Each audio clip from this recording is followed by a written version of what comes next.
Hello! Happy weekend again! Another Le Cruces series. At ang aking menu today is escabeche di Lilia. Ang isda po na to ay isang pangalan dito sa France, dorad. Hindi ko alam kung ano sa Pilipino to. Ano siya parang siyang tilapia. Na may ano siya na galing sa sa dagat. Yan o. Yan. At napakasarap niya po na na ganito luto.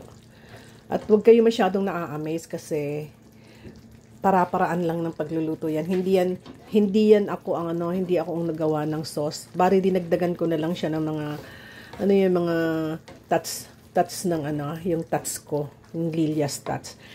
Kasi yung sauce bumili na po ako ng nasa bote. Plus dinagdagan ko lang ng mga ingredients. Kasi nilagyan ko tintoyo, nilagyan ko paminta, ganoon, pampaalat or pampatamis or something. At gustong-gusto ito ng pamilya ko dito sa Paris. Yun lang. Tsaka kanin pala. Nagluto pala ako ng sinaing. Yun. O, diba? Wala. Para-paraan. Ganyan talaga pag hindi ka kusinera. Hindi mo kailangang mag-get pa ng kung ano-ano. Bumili ka na lang ng mga sauce na yan. Tapos, anuhin mo na lang. Remedyahan mo na lang. At ang sarap-sarap yan. So, kain na.